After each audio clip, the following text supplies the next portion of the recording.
Breaking ని చూస్తున్నాం. Party ఫిరాయింపు ఆరోపణలు ఎదుర్కొంటున్న ఎమ్మెల్యేల అనర్హత పిటిషన్లపై విచారణ ముగిసింది. ఎమ్మెల్యేలు తెల్లం వెంకట్రావు, సంచలనం స్పీకర్ ఘట్టం ప్రసాద్ పార్టీ ఫిరాయింపులపై ప్రశ్నించారు.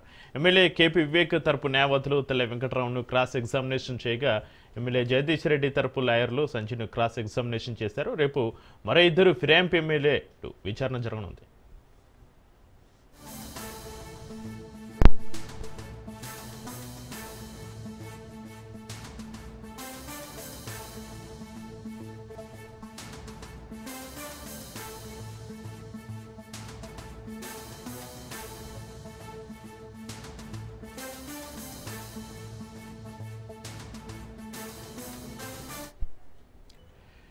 పార్టీ ఫిరాయింపు ఆరోపణలు ఎదుర్కొంటున్న ఎమ్మెల్యేల అనర్హత పిటిషన్లపై విచారణ ముగిసింది. ఎమ్మెల్యేలు తెల్ల వెంకట్రావు, సంచలనం స్పీకర్ ఘట్టం ప్రసాద్ పార్టీ ఫిరాయింపులపై ప్రశ్నించారు. ఎమ్మెల్యే కేపీ వివేక్ తరపు న్యాయవాదులు తెల్ల వెంకట్రావును క్రాస్ ఎగ్జామినేషన్ చేయగా ఎమ్మెల్యే జగదీష్ రెడ్డి తరపు లాయర్లు సంజయ్ను క్రాస్ ఎగ్జామినేషన్ చేశారు. రేపు మరో ఇద్దరు ఫిరాయింపు ఎమ్మెల్యేల విచారణ అయితే జరగనుంది. ఇక దీనికి సంబంధించి మరింత సమాచారాన్ని మా ప్రతినిధి సునీల్ లైవ్లో అందిస్తారు.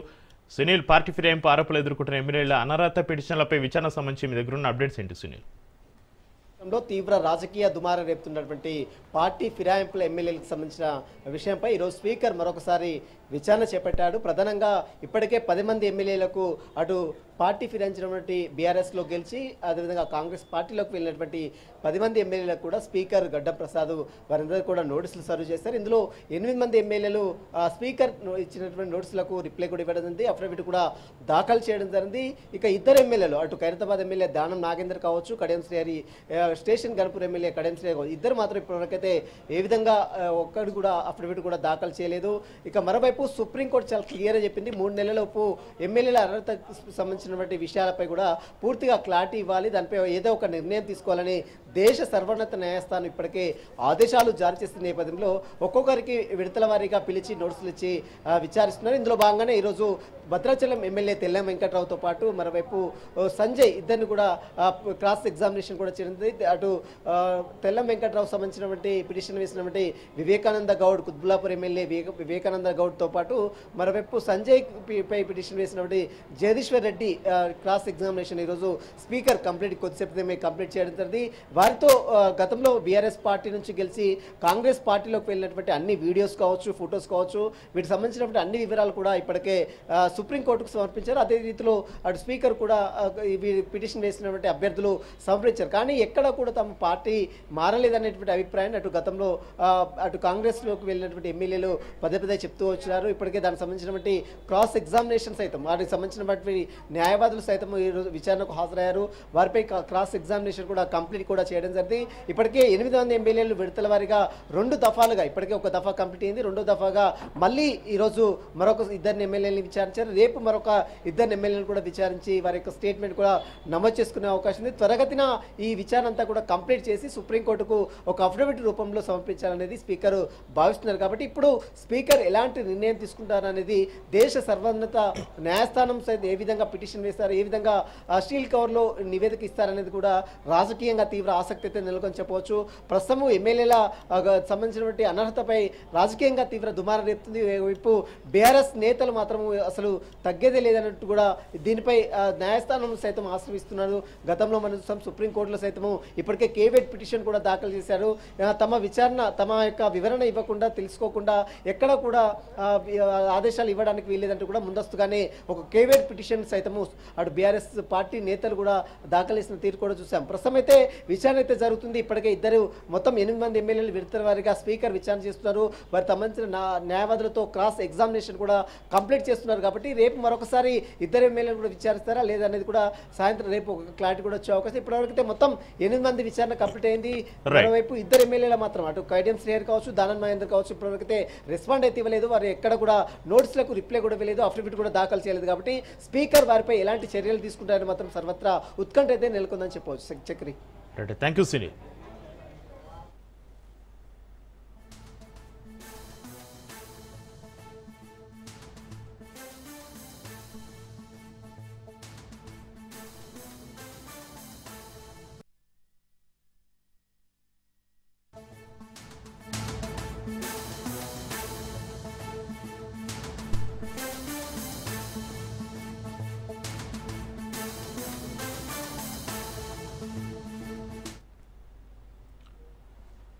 ఇటు మరో బ్రేకింగ్ న్యూస్ చూస్తున్న ఐబొమ్మ ఓనర్ ఇమ్మడి రవిని హైదరాబాద్లోని కుక్కటిపల్లిలో సిసిఎస్ పోలీసులు అరెస్టు చేశారు. కాసేపట్లో నాంపల్లి కోర్టు ముందు హాజరుపరచనున్నారు. అరెస్టు తర్వాత ఇప్పటికే పోలీసుల చేతిలో కీలక సమాచారం ఉన్నట్లుగా తెలుస్తుంది. ఇమ్మడి రవి విశాఖకు చెందిన వ్యక్తిగా గుర్తించారు పోలీసులు. కుక్కటిపల్లిలో ఒక అపార్ట్మెంట్ నిండా కంప్యూటర్లు, హార్డ్ డిస్క్లు గుర్తించారు. రవి వాడిన సర్వర్లను గుర్తించారు. అలాగే ఐబొమ్మ పేరుతో వేలలో సినిమా పైరసీలు చేస్తున్న రవి 2019 నుంచి ఐబొమ్మ వెబ్సైట్ నిర్వహిస్తున్నారు.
బెట్టింగ్ యాప్స్ ప్రమోషన్ కేసులో హీరో రానా విచారణ ముగిసింది. సిఐడి సిటీకు బ్యాంక్ వివరాలు, స్టేట్మెంట్స్ను అందజేశారు. స్కిల్ బేస్డ్ గేమ్ యాప్ను మాత్రమే ప్రమోట్ చేస్తానని రానా స్టేట్మెంట్ ఇచ్చారు. ఒప్పందం సమయంలో అన్ని పరిశీలించి ఒప్పందం చేసుకున్నానని, నిబంధనలకు విరుద్ధంగా పనిచేస్తున్న ఏ సంస్థతో కూడా ఒప్పందం చేసుకోలేదని రానా పేర్కొన్నారు.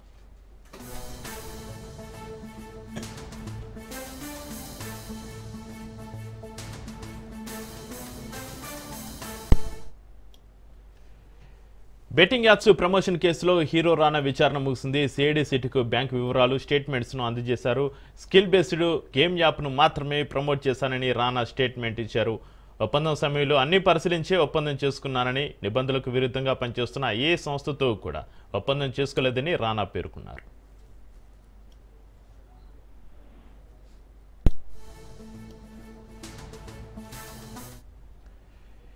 బెట్టింగ్ యాప్స్ ప్రమోషన్ కేసులో హీరో రానా విచారణకు సంబంధించి మరింత సమాచారం మా crime bureau chief Madhu phone లైన్లో అందిస్తారు. మధు, బెట్టింగ్ యాప్స్ ఏవైతే ఉన్నాయో ఆ బెట్టింగ్ యాప్ విషయంలో అనేక మంది టాలీవుడ్, బాలీవుడ్ కి సంబంధించినటువంటి హీరోలు, అదేవిధంగా యాంకర్లు కూడా ప్రమోట్ చేయడం జరిగింది. మీరు ఈ బెట్టింగ్ యాప్ లో పెట్టుబడి పెడితే ఖచ్చితంగా కూడా మీకు డబ్బులు వస్తాయి, లక్షాధికారులు అయిపోతున్నట్టు కూడా ఈ ప్రచారం అయితే జరిగింది. అయితే ఈ నేపథ్యంలోనే ఈ బెట్టింగ్ యాప్ మీద చాలా సీరియస్ గా రంగంలోకి దిగినటువంటి హైదరాబాద్ పోలీసులు పూర్తిగా కూడా ఏం జరుగుతుంది, ఈ మొత్తం బెట్టింగ్ యాప్ లో కీలకమైనటువంటి వ్యక్తులు ఎవరు అనే దానికి సంబంధించి వివరాలు అయితే ఆరా తీస్తుంది. అలా ఒక్కొక్కరిగా గమనిస్తే మాత్రము తెలుగు సినిమా ఇండస్ట్రీకి సంబంధించినటువంటి వారి పేర్లు కూడా బయటికి రావడంతో ప్రస్తుతం అందులో దగ్గుబాటి రానా కూడా ప్రమోట్ చేయడము, ఇంకా అతనికి సంబంధించినటువంటి డీటెయిల్స్ అన్నింటినీ కూడా, వివరాలన్నింటినీ కూడా ఆరా తీశారు. అతను ప్రమోట్ చేసినటువంటి బెట్టింగ్ యాప్ ఏదైతుందో దానికి సంబంధించి తమకు వివరణ స్టేట్మెంట్ ఇవ్వాలంటూ కూడా సిఐడి అధికారులు అయితే దగ్గుబాటి రానాకు నోటీస్ ఇవ్వడం జరిగింది. సిఐడి 6 బ్యాంకు వివరాలు, స్టేట్మెంట్లు, వాటి డీటెయిల్స్ అన్నింటినీ కూడా రానా అయితే అందజేసినట్టుగా తెలుస్తుంది. స్కిల్ బెస్ట్ గేమ్ యాప్ ఏదైతుందో దానికి మాత్రమే ప్రమోట్ చేశానని దగ్గుబాటి రానా అయితే స్టేట్మెంట్ ఇచ్చారు. ఒప్పందం సమయంలో అన్ని పరిశీలించిన తర్వాతే ఒప్పందం చేసుకోవడం తప్ప ఎక్కడా కూడా తాను లైన్ దాటి బిహేవ్ చేయలేదు అంటూ కూడా దగ్గుబాటి రానా తన స్టేట్మెంట్ ఇచ్చినట్టుగా తెలుస్తుంది. నిబంధనలకు విరుద్ధంగా పనిచేస్తున్నటువంటి ఏ సంస్థతో ఒప్పందం చేసుకోలేదంటూ కూడా సినీ నటుడు దగ్గుబాటి రానా అయితే చెప్పినట్టుగా సమాచారం. సో ఏది ఏమైనప్పటికీ కూడా బెట్టింగ్ యాప్ అనేది ఏదైతే ఉందో దాని వల్ల అనేక మంది జీవితాలనే కోల్పోయారు. చాలా మంది ఆత్మహత్యలు చేసుకున్నారు, కొంతమంది అప్పులో ఊపిలో చిక్కిపోయారు, కొంతమంది మానసికంగా లోన్ అయ్యారు. సో ఈ నేపథ్యంలోనే ఈ బెట్టింగ్ యాప్ అనే దానికి సంబంధించి అసలు బెట్టింగ్ యాప్లు ఎవరు కూడా ప్రమోట్ చేయవద్దంటూ కూడా హైదరాబాద్ తో పాటు తెలంగాణ పోలీసులు, ఏపీ పోలీసులు కూడా ప్రచారం చేయడము, ఇంకా ఇలా కాదు దీనికి ఎలాగైనా సరే ఫుల్ స్టాప్ పెట్టాలంటే ప్రమోట్ చేస్తున్నటువంటి ప్రముఖులు ఎవరైతే ఉన్నారో వారి మీద కేసు పెట్టాలని నిర్ణయించినటువంటి హైదరాబాద్ సిఐడి చివరికి కేసు నమోదు చేసి వారి వివరణ ఏదైతే ఉంటుందో వివరణ కూడా తీసుకున్నారో వాళ్ళు మేము ఎక్కడ కూడా నిబంధనలు పూర్తిగా కూడా అన్ని పరిశీలించిన తర్వాతే లైన్ క్రాస్ చేయకుండా ఏదైనా సరే సమాజంలో ప్రజల మీద ఎఫెక్ట్ పడకుండా ఉంటుంది అని నిర్ధారించుకున్న తర్వాతే ప్రమోట్ చేశాము. కానీ జరిగింది ఏదో జరిగింది, ఇక పైన మేము ఎక్కడా కూడా ఈ బెట్టింగ్ యాప్లకు సంబంధించి ప్రమోషన్ చేయము అనేటటువంటి హామీని తెలంగాణ పోలీసులకు ఇస్తున్నట్టుగా తెలుస్తుంది. కాబట్టి ఖచ్చితంగా కేసు అయితే నమోదైంది కాబట్టి డెఫినెట్ గా లీగల్ పరంగా కూడా దీన్ని ఎదుర్కోవాల్సి ఉంటుంది. అయితే మధు, బెట్టింగ్ యాప్స్ ప్రమోషన్ కేసులో హీరో రానా విచారణ ఈ రోజుకైతే ముగిసింది, కానీ మరోసారి విచారణకు పిలిచే అవకాశం ఉందా రానాని? అంటే డెఫినెట్ గా పిలుస్తారు. అంటే ఇప్పుడు ఒకసారితో పిలిచినంత మాత్రాన బెట్టింగ్ యాప్స్ ఏదైతుందో బెట్టింగ్ యాప్ వ్యవహారంలో అయిపోలేదు. ఇంకా కూడా దీనికి సంబంధించి విచారణ ఇంకా జరుగుతుంది. కాబట్టి అవసరం అనుకుంటే ఎవరైనా సరే మేము పలానా హీరో ఇచ్చినటువంటి అడ్వర్టైజ్మెంట్ చూసే అతన్ని ప్రమోట్ చేశారు కాబట్టి మేము కూడా వెళ్ళాము అనేటటువంటి విషయాన్ని మళ్ళీ పోలీసులకు చెబితే పిలిపిస్తారు, మళ్ళీ విచారణ చేస్తారు. అలానే ఇప్పుడు కూడా జరుగుతున్నటువంటి వ్యవహారంలో కూడా రానా ప్రమోట్ చేసినటువంటి బెట్టింగ్ యాక్టివిటీ అది చూసి పరిశీలించిన తర్వాత పోలీసులు పిలిపించారు. సో ఇప్పుడు ఇకపైన కంప్లైంట్ ఇచ్చినా కానీ ఖచ్చితంగా ఎవరు ఇన్వాల్వ్మెంట్ ఉన్నా సరే, అది హీరోయిన్ అయినా సరే, వారి మీద కేసు నమోదు చేసి దర్యాప్తు చేసే అవకాశాలు చాలా ఎక్కువగానే ఉన్నాయని చెప్పాలి. Right, thank you Madhu.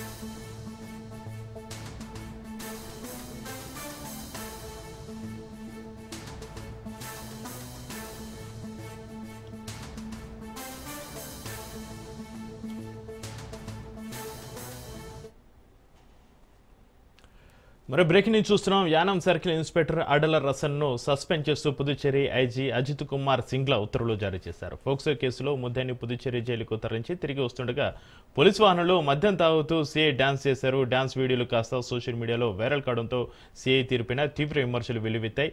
ఈ నేపథ్యంలో సీఐని సస్పెండ్ చేస్తూ ఉత్తర్వులు జారీ చేశారు ఐజీ.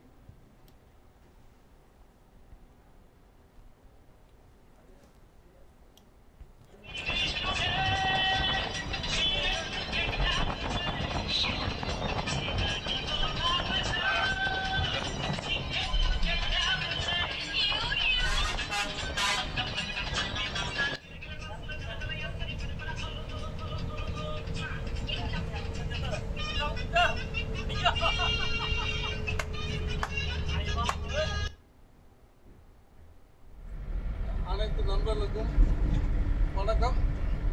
நேற்று நாங்கள் வந்து பாண்டிச்சேரியில் டியூட்டி முடிச்சுட்டு ரிட்டர்ன் வரும்போது நம்ம வண்டியில் வந்து சரி தனியாக வேலை வந்துட்டு இருந்தோம். அப்போ வந்து ஐயப்ப பக்தர்லாம் வந்து என் கூட 2 பேர் இருந்தாங்க.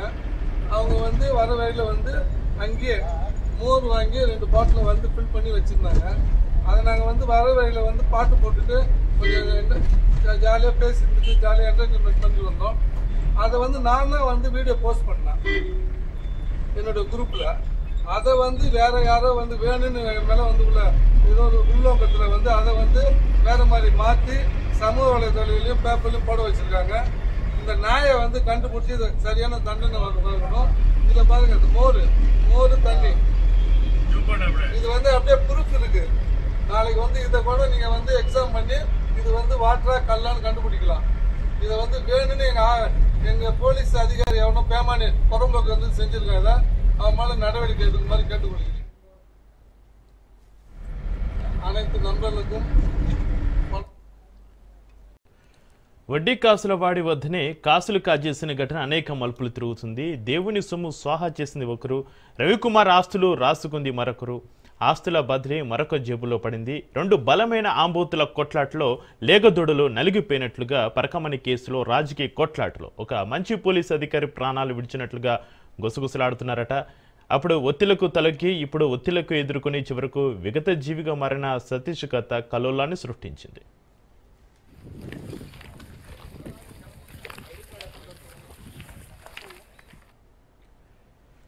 కలియుగ ప్రత్యక్ష దైవం శ్రీ వెంకటేశ్వరుని దర్శనార్థం నిత్యం వేల సంఖ్యలో భక్తులు తరలివస్తారు. శక్తి సమర్థలకు అనుగుణంగా స్వామివారి హుండీలో భక్తి ప్రపత్తులతోటి సమర్పించే కానుకలో ఆ దేవదేవుడు ఎంతో సంతోషంగా స్వీకరిస్తారని పురాణాలు చెబుతున్నాయి. హుండీలో ప్రతి రూపాయి శ్రీవారికి అంకితం అనేది శాస్త్రం. అయితే మనం స్వామి కదా ఇష్టం వచ్చినంత తింటే మనల్ని ఎవరు అడుగుతారులే అనుకున్నాడేమో. దాదాపు 15 నుంచి 20 ఏళ్లుగా హుండీలో పడిన విదేశీ కరెన్సీని గుట్టు చప్పుడు కాకుండా సాహా చేశాడు రవికుమార్.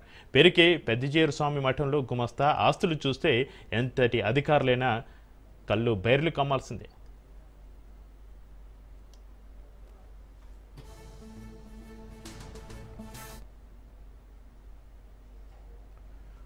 ఓ గుమస్తాకు ఇంత ఆస్తులు ఎలా వచ్చాయి? 2023 ఏప్రిల్ 29 శనివారం సాయంత్రం పరకమన్లో భద్రతా సిబ్బందికి సీసీటీవీలో ఒక చిన్న అనుమానం వచ్చింది. రవికుమార్ కదలికలు అనుమానాస్పదంగా కనిపించాయి.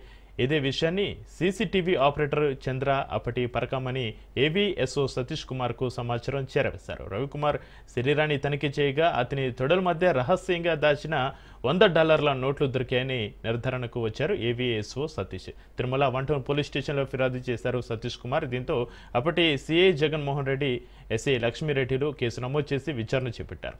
ఈ కేసులో సతీష్ కుమార్ ఫిర్యాదుదారుడిగా ఉన్నారు. అనంతరం అనేక పరిణామాలు, ఒత్తిళ్లు, రాజకీయ ప్రమేయంతో టీటీడీ విజిలెన్స్ అధికారి సతీష్ కుమార్, రవికుమార్ ఏకంగా లోక్ అదాలత్లో రాజీ కుదుర్చుకున్నారు.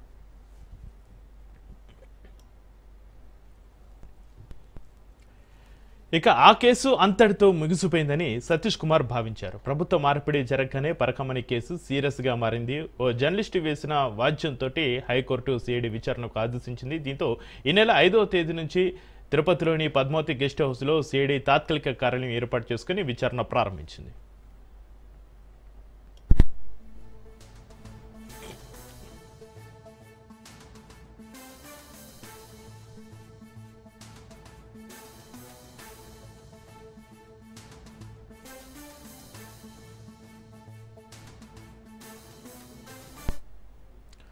పరకమణి కేసులో ఫిర్యాదుదారుడిగా ఉన్న సతీష్ కుమార్ను సిఐడి చీఫ్ రవిశంకర్ అయ్యనార్ విచారించారు. అప్పుడే పలు కీలక విషయాలు బయటపడినట్లుగా సమాచారం. అనంతరం 14వ తేదీ విచారణకు హాజరు కావాల్సి ఉంది. కీలక దశలో కేసు నడుస్తున్న తరుణంలో సతీష్ కుమార్ 14న ఉదయం సిఐడి విచారణకు హాజరయ్యేందుకు రాయలసీమ ఎక్స్ప్రెస్లో A1 బోగిలో బెర్త్ నెంబర్ 29లో ప్రయాణిస్తున్నాడు. తర్వాత ఏమైందో ఏమో రైలులో బయలుదేరిన సతీష్ కుమార్ శవమే తేలారు.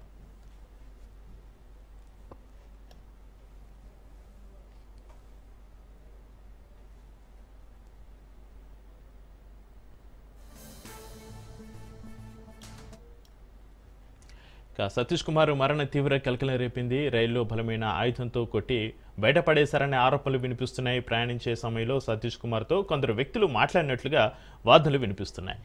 హత్య కేసుపై అంతర్గత విచారణ సాగుతుంది. మొదట అనుమానాస్పద మృతిగా కేసు నమోదు చేసిన పోలీసులు కుటుంబ సభ్యుల స్టేట్మెంట్ రికార్డ్ చేశారు. తనకు పరకమణి కేసు వల్ల ప్రాణహాని ఉందని సతీష్ కుమార్ కుటుంబ సభ్యులతో తెలిపినట్లుగా సమాచారం.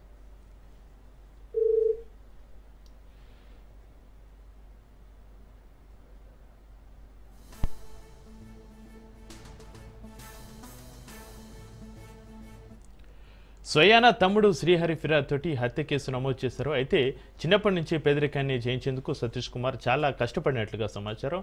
ఎస్వీయూలో పీజీ చేసి 2008లో కానిస్టేబుల్గా ఎంపికై ఆధన్లోని పోస్టింగ్ పొందారు. 2013లో ఎస్ఐగా పోస్టింగ్ పొందాడు. 3 ఏళ్ల పాటు వివిధ ప్రాంతాల్లో చేసిన తర్వాత టీటీడీలో విజిలెన్స్ ఇన్స్పెక్టర్గా, తర్వాత ప్రమోషన్ తోటి ఏవీఎస్ఓగా 9 ఏళ్ల పాటు విధులు నిర్వహించారు. ఒత్తిళ్లకు గురి చేసి కేసు మాఫీ చేస్తున్న వ్యక్తులు, ఒత్తిళ్లకు లోపరుచుకున్న వ్యక్తులను కఠినంగా శిక్షించాలని కుటుంబ సభ్యుల నుంచి డిమాండ్ వినిపిస్తోంది. మాజీ ఏవీఎస్ఓ సతీష్ వల్ల తమ్ముని మాట్లాడుతున్నాము. ఈ విషయము నిన్న కూడా మీడియా వారికి తెలియజేయడం జరిగింది. మళ్ళీ ఈరోజు కూడా మీడియా వారి కోరిక మేరకు మళ్ళీ మాట్లాడుతున్నాను, నా వాయిస్ ఇస్తున్నానండి. ఇది మాజీ ఉన్నతాధికారులు, ప్రభుత్వ పెద్దలు, ఇది చాలా దీంట్లో పెద్ద కుంభకోణం ఉందని మేము అనుకుంటున్నామండి. పక్కాగా ఇది చాలా కిరాతకంగా, దారుణంగా హత్య చేయడం జరిగింది. దీని గురించి త్వరితగతిన దర్యాప్తు చేసి ఈ సమస్యను పరిష్కరించగలనని సీఎం గారిని కూడా మీడియా మిత్రుల నుంచి కోరుకుంటున్నాం. హత్యగా ఉంచబడ్డ మాజీ ఏవీఎస్ఓ సతీష్ వల్ల